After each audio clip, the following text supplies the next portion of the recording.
The rain came sideways that evening.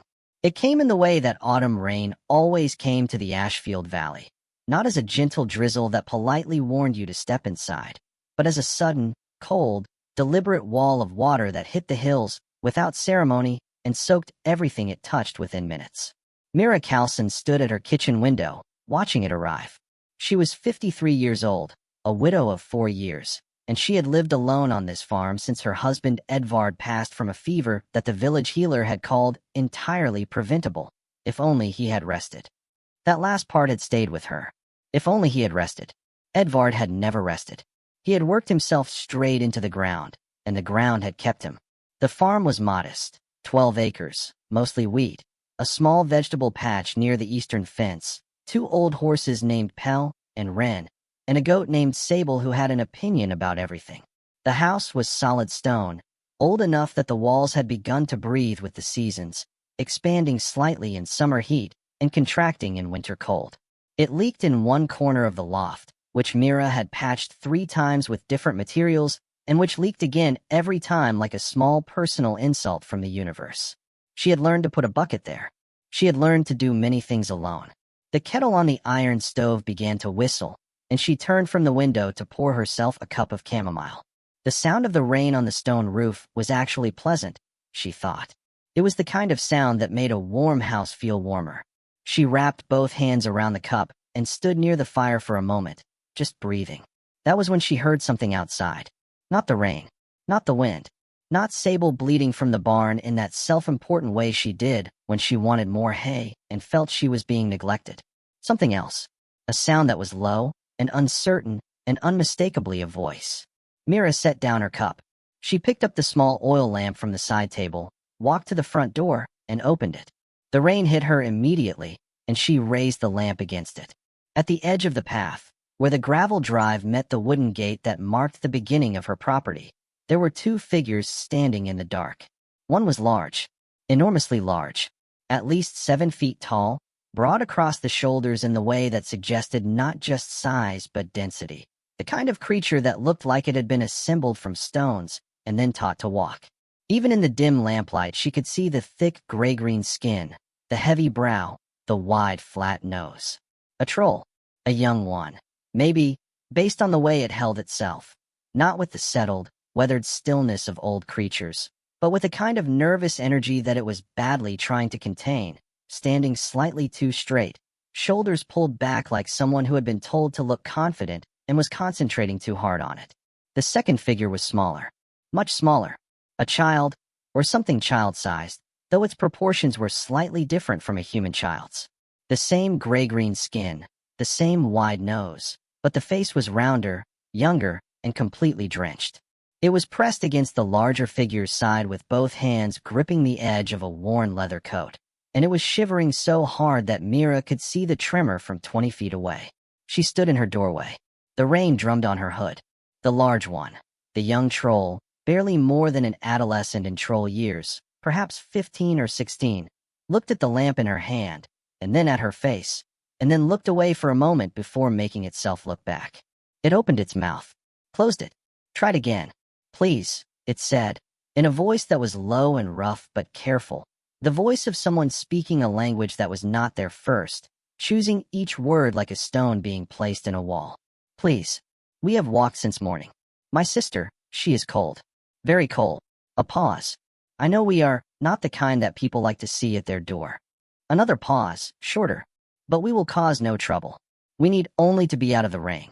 Just tonight. Please, let us stay here tonight." The child at its side looked up then. Big dark eyes. Rain running down her face like she'd forgotten it was happening. A small, cautious hope in her expression that was almost painful to look at. The expression of someone who had asked for things before and been told no, and was asking again anyway because there was nothing else to do.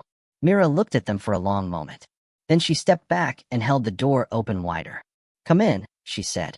"Wipe your feet."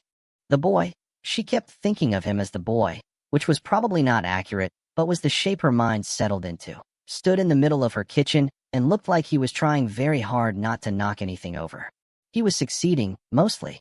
His head cleared her ceiling beams by about 3 inches, and he had turned sideways instinctively when coming through the door, which had been necessary. His coat was soaked through and dripping steadily onto her floor, but he seemed uncertain what to do about this, so he was standing very still, as if being still would help. The little one, his sister, had no such hesitation. The moment the warmth of the fire reached her, she had moved toward it like it was a living thing she intended to befriend, and was now crouching directly in front of the hearth with both hands extended, gray-green fingers spread wide, looking at the flames with an expression of complete and uncomplicated relief. Mira looked at the boy. "Your coat," she said, and gestured toward the hooks by the door. He looked at the hooks. He looked at his coat. He removed it, carefully, and hung it on the largest hook, which sagged slightly under the weight of the wet leather but held. "What are your names?" Mira asked. The boy looked at her with a wariness that was not hostile. It was the wariness of someone who had learned that names, once given to strangers, could become tools. But he seemed to make a decision quickly, in the way that people do when they're tired enough that the calculation of risk versus need tips entirely on one side. "I am Goran," he said. "She is Pessa." "Goran. Pessa." Mira repeated the names carefully, the way she would have repeated directions to a place she wanted to find again. "I'm Mira. This is my farm." She set a pot of water on the stove. She had broth from that morning, thick vegetable broth with barley and a few old carrots, and she put that on too, in the larger pot. "How long have you been walking?" she asked. 3 days, Goran said. "From Velholt." Mira turned to look at him then. Velholt was 26 miles north, through the ridge forest. She knew the road. She had taken it once with Edvard, years ago, to visit a cousin for a harvest festival. It was not an easy road in good weather. "In this rain?" she said. "It started yesterday," he said. "The rain. Where are you going?" A pause. "South. To find our father's brother. He lives in the lowlands, near the marsh settlements." He said, "He wrote us a letter 2 months ago. He said there was work there. For trolls who were willing to work." "What kind of work?" "Clearing. Stonework. Building the new drainage channels along the marsh edge. They need workers who can move large stones." He said this with a kind of simple dignity, as if it were not a remarkable thing, as if describing the carrying of enormous rocks by hand were no different than describing any other honest trade. Which, she supposed, it was not. Pessa spoke without turning from the fire. "Goran carried me for 6 miles today." Goran said something sharp in their own language that was clearly "Stop saying that." Pessa ignored him completely. "He did," she told Mira. "My feet were hurting, and he wouldn't let me keep walking." Mira looked at Goran, who was looking at the ceiling with the expression of someone who had a younger sibling and fully understood the burden of having a younger sibling. She almost smiled. She got out 2 large bowls. She ladled broth into both. She cut bread, a dense dark loaf she'd baked 2 days ago, and put thick slices of it on a board with a block of hard cheese and the last of the autumn apples from her cellar. She put everything on the table. "Sit," she said. Goran looked at the chair. The chair was a normal human chair. He was a young troll. This was, clearly, a mathematical problem. Mira went to the corner of the kitchen and dragged out the low wooden bench that she kept for when her neighbor's farm hands came to help with harvest and needed somewhere to eat that was not the floor. She put it at the table. It was wider and lower and sturdier. Goran sat on it. He fit. Pessa climbed into the actual chair and immediately became absorbed in the apple the way that young creatures become absorbed in things that are sweet and good and easy to hold. They ate quietly for a while. Mira drank her chamomile and watched them without staring, or tried to watch without staring, which is a skill that takes practice and which she was moderately good at, having raised 2 children of her own before they grew up and moved to different towns and wrote letters that arrived 4 times a year if she was lucky. Pessa finished first and looked around the kitchen with the bright, cataloging eyes of a child who is comfortable enough in a place to be curious about it. She looked at the copper pots hanging on the wall. She looked at the dried herbs in bundles near the window. She looked at the shelf where Mira kept 3 painted ceramic figures, a horse, a fish, and a woman carrying a basket. That had been her own mother's. "What are those?" Pessa asked. "Decorations," Mira said. "They belong to my mother." Pessa considered this. "My mother had a stone," she said. "A smooth black stone from a river. She kept it on a high shelf." A pause. "She died last spring." The kitchen was quiet for a moment except for the rain on the roof. "I'm sorry," Mira said. Pessa nodded, as if this were information she had already processed and filed. "Goran says she's in the deep stone now." That's where trolls go when they die. Into the deep stone, where it's warm and still and nothing can reach you. Mira looked at Goran. He was looking at his bowl. He had eaten steadily, without speaking, with the focused efficiency of someone who had been hungry for longer than a day and was not going to let anything interrupt the process of no longer being hungry. But at his sister's words, he had gone still. That's a kind way to think of it, Mira said. He made it up, Pessa said. He told me that after the funeral, when I couldn't sleep. I don't know if it's actually true, but it's a kind thing to have made up. Goran stood abruptly, picking up both bowls without being asked and carrying them to the sink. He was very careful with them. The bowls were ceramic and his hands were large enough that they could have crushed them without much effort, and he seemed very aware of this. We'll be gone before dawn, he said to the wall above the sink. We won't trouble you. You're not troubling me, Mira said. People say that. He still wasn't looking at her. In Velholt, we lived there 3 years, my mother and us. After she died, the miller told us we had a week to find somewhere else to be. He said we'd been tolerated because of our mother, that she was good at keeping us contained. A pause that had the weight of a month of walking in it. He said it politely. He was always polite about it. Mira was quiet. Goran, Pessa said. Stop. She should know, he said. She should know what kind of guest she's taken in, so she can make a proper decision about it. She already made her decision, Pessa said. She made it at the door. He turned then. He looked at Mira with the direct, slightly challenge-shaped gaze of someone who has been disappointed enough times that they need to know quickly whether this is another one of those times. We eat a lot, he said. We are loud when we sleep, sometimes. Pessa sleepwalks. We don't understand some of your customs, and we may get them wrong by accident. Our skin marks things sometimes. If we lean against a wall, there can be a smudge. He paused. I'm telling you this because you'll notice it anyway, and I'd rather you heard it from me first. Mira looked at him for a moment. My husband, she said, used to snore so loudly that the cat would leave the room. She'd sit in the hall and stare at the wall until morning. I have a leak in my loft that I've patched 3 times, and it still drips. My goat bites. My older horse has a skin condition that means she loses fur in patches, and it looks alarming, but the healer says she's fine. She folded her hands on the table. None of us are without the things we apologize for. You can sleep in the barn. It's warm, the hay is dry, and there's a lantern I'll give you that doesn't smoke. Or you can sleep in the loft, which leaks in one corner that I'll show you. Up to you. Goran stared at her. Pessa said, Loft. I want to be in the house. The loft was accessible by a ladder that Goran could climb only if he was careful, which he was. He helped Pessa up first, stood below with both hands ready to catch her as she climbed, even though she was perfectly capable of climbing a ladder on her own, and said so at volume, and then came up himself, folding himself into the low-ceilinged space with the concentrated focus of someone solving a geometry problem. Mira had brought up 2 thick wool blankets, the spare pillow from the cedar chest, and the oil lamp as promised. She pointed out the corner where the leak was, a dark stain on the wooden floor, and a bucket already positioned under it. The rain was drumming steadily on the roof above them. The bucket fills up about halfway in a full night of rain, she said. You don't need to empty it unless it's raining harder than this. Goran nodded, studying the leak with the serious attention of someone who was already thinking about how it might be fixed.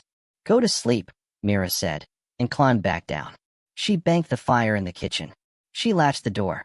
She went to her own room, which was on the ground floor at the back of the house, and she lay in the dark for a while listening to the rain and the occasional creak of movement from the loft as 2 trolls settled into unfamiliar sleep. She thought about Edvard. She did this most nights, not out of grief anymore. Grief had gone through its seasons and settled into something quieter, but out of habit, and because she was the only one left who thought about him regularly, and that felt like a responsibility. She thought about the miller in Velholt, tolerated because of their mother. She had grown up in this valley. She knew what it was to be the person that people found strange, though not to the degree those 2 children knew it. She was the woman who had refused to remarry after 2 years, which people found both admirable and suspicious. She was the woman who talked to her goat and seemed to receive answers. She was the woman who had once, memorably, told the village council that their decision on water rights was built on a factual error and been completely right about it, which no one had entirely forgiven. People were not, she had found, naturally comfortable with anything that didn't fit the shape they expected. She fell asleep to the sound of rain. She woke before dawn, as she always did, and dressed in the dark, and put the kettle on, and went to check on the animals. The barn was warm. Pell and Wren were awake and looked at her with their usual sleepy patience.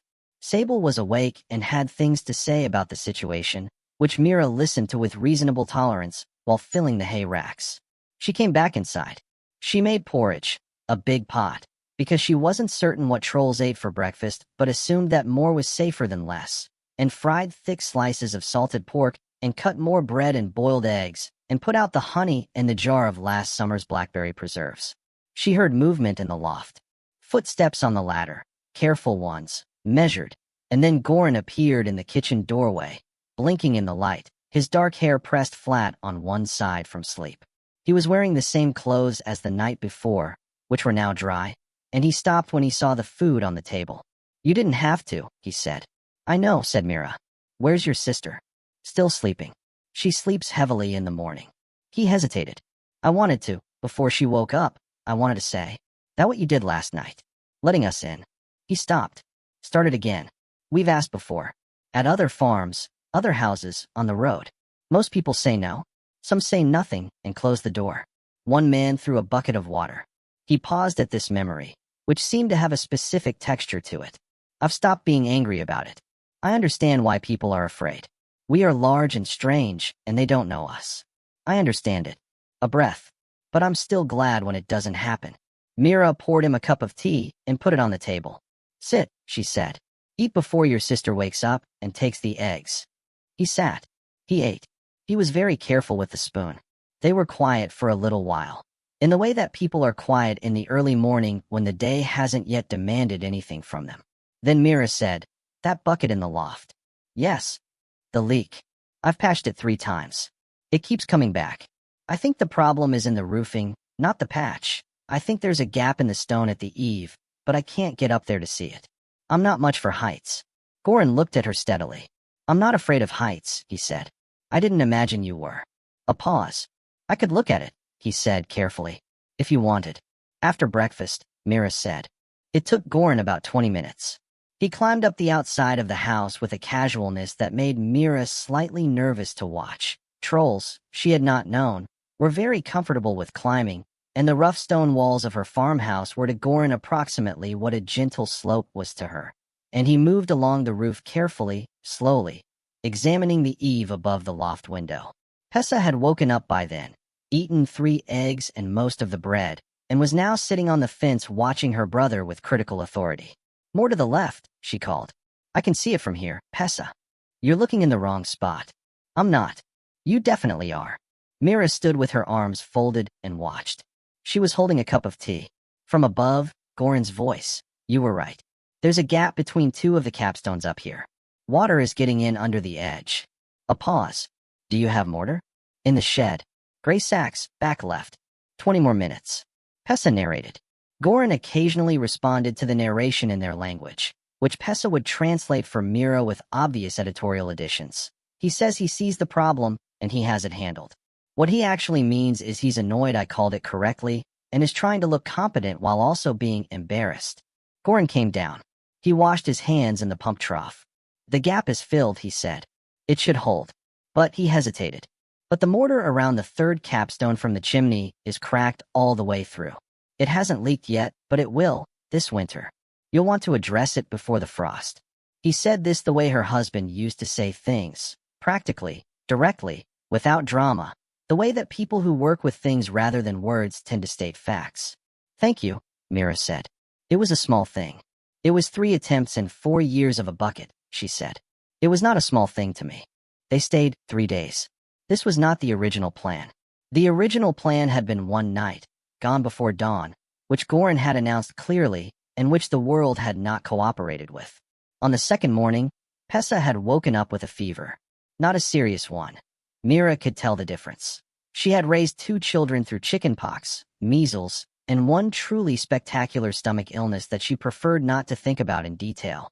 But a fever nonetheless, the kind that comes from 3 days of cold rain and insufficient food and sleeping in wet clothes, the kind that meant another day of rest whether anyone wanted it or not. Goran's face when he told Mira had been very careful and very controlled, in the way of someone managing the expression they showed to the world, while underneath something was happening that they couldn't afford to show.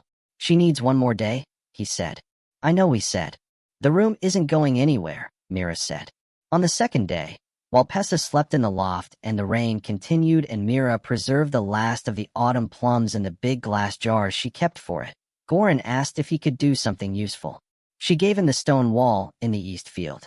A section had collapsed over the summer, a long, low boundary wall that kept her neighbor's sheep from wandering into her wheat, and she had been stacking the fallen stones into a pile and putting off the rebuilding of it because it required moving rocks that were quite heavy, and she was 53 and had opinions about her back.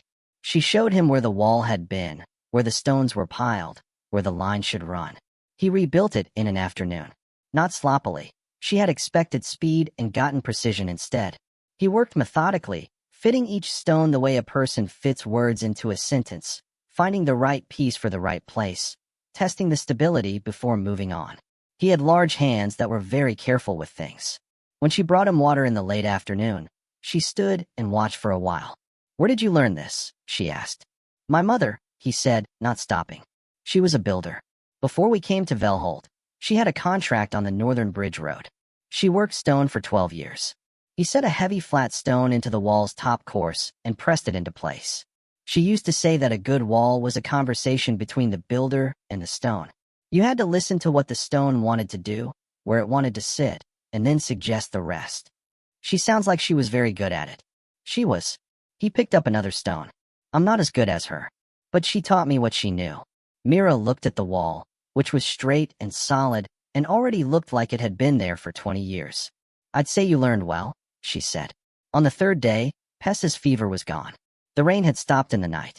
The morning was cold and clear and the fields were full of the sharp-edged light that comes after autumn rain, everything bright and slightly stunned-looking. Goran knocked on the kitchen door while Mira was outside and held out a piece of paper. She looked at it. It was a drawing, small, careful, done in charcoal on the back of a page from a traveling journal.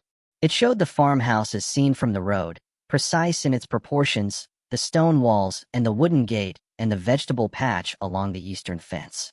It was quite good. Pessa did it, he said. She draws. She wanted to leave you something. Mira looked at it for a long time. Then she went inside and came back with a small jar, the blackberry preserves, nearly full, the lid sealed with a square of cloth and tied with twine. For the road, she said. It's good on bread. Goran looked at the jar the way you look at something when you're not sure you're allowed to accept it. We didn't pay you, he said. For the room. For the food. You fixed my roof, she said. You rebuilt my wall. I'd say we're more than even. That's not the same. Why not? He didn't have an answer for this. Or rather, he had an answer, but it was the old answer. The one that said people give things to each other when they want something. And we are the kind of people that others don't want things from. So any exchange must be unequal, must be charity, must be something we owe back somehow. And he was starting to understand that it might be the wrong answer. Or at least not the only one. He took the jar. 6 weeks later, in the first real cold of winter, Mira received a letter. It came from the marsh settlements in the south, and it was written in the slightly careful penmanship of someone who had learned to write in a language other than their native one, but had practiced at it with serious intention. Dear Mira Calsen of Ashfield Valley, we arrived safely. The road south of the ridge was long, but the weather stayed clear after we left your farm, which I am choosing to take as a good sign. My Uncle Brog is a good man. He had work for us already. The drainage channel project is large, and there is more stone to be moved than he had workers for. Pessa is helping the foreman's wife with bookkeeping, because she is good with numbers, and the foreman's wife is not. She is very pleased about this. She has already corrected 3 accounting errors and spoken about this to anyone willing to listen. I want to say again what I could not say properly at your gate, because I am better with words on paper than I am face to face. You opened your door in the dark and the rain to people who looked nothing like you, and you did it without conditions, and you did not watch us the way that people watch things they are afraid of. You watched us the way you might watch anyone. I did not know until that moment how much difference that makes. The wall will hold through winter. I made sure of it. We will think of you warmly. Goran and Pessa. Mira read the letter twice. She folded it carefully and put it in the cedar chest where she kept the things that mattered. Edvard's watch, her children's first drawings, 3 letters from her own mother that she couldn't throw away and didn't need to read anymore because she had them memorized. She went outside. The sky over Ashfield was the flat pale gray of late autumn, and the last of the leaves were down, and the stone wall in the east field stood solid and even as if it had always been there. She looked at it for a while. Then she went inside and put the kettle on and fed the goat and got on with things. As she had always done, as she would continue to do. The bucket in the loft, she noticed that evening when she went up to fetch an extra blanket, was dry. For the first time in 4 years, the corner was dry.